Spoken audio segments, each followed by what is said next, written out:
बिस्मिल्लाहिर्रहमानिर्रहीम। अस्सलामु अलैकुम दोस्तों, हज़रत साद बिन अबी वक़ास रज़ी अल्लाह ताला अन्हु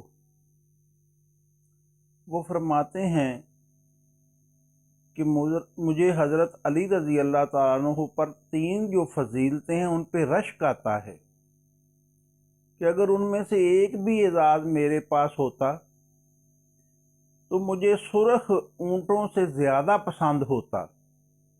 उस वक्त अरब में सुरख ऊँट बहुत नायाब किस्म के थे, बहुत कीमती थे। पहली तो ये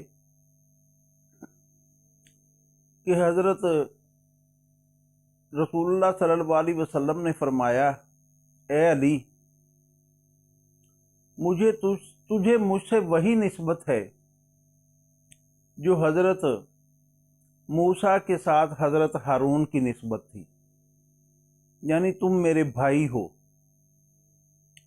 क्योंकि हज़रत मूसा के बाद हारून नबी बने थे, मेरे बाद नबी कोई नहीं, मगर तेरी निस्बत मेरे साथ वही है। एक तो ये थी फजीलत उनकी।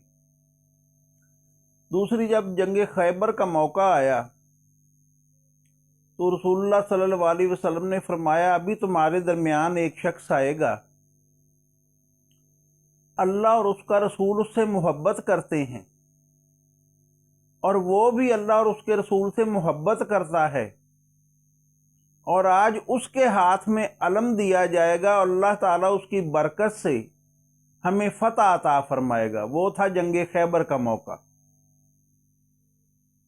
और तीसरी फजीलत, जिस वक्त मकाम गदीर पे खड़े होके, ऊंचे टीले पे खड़े होके रिसालत माब सल्लल्लाहु अलैहि वसल्लम ने हज़रत अली रज़ी अल्लाह ताला अन्हु का हाथ फिजा में बुलंद करके फरमाया था, सुन लो कि जिसका मैं मौला हूं उसका अली मौला है।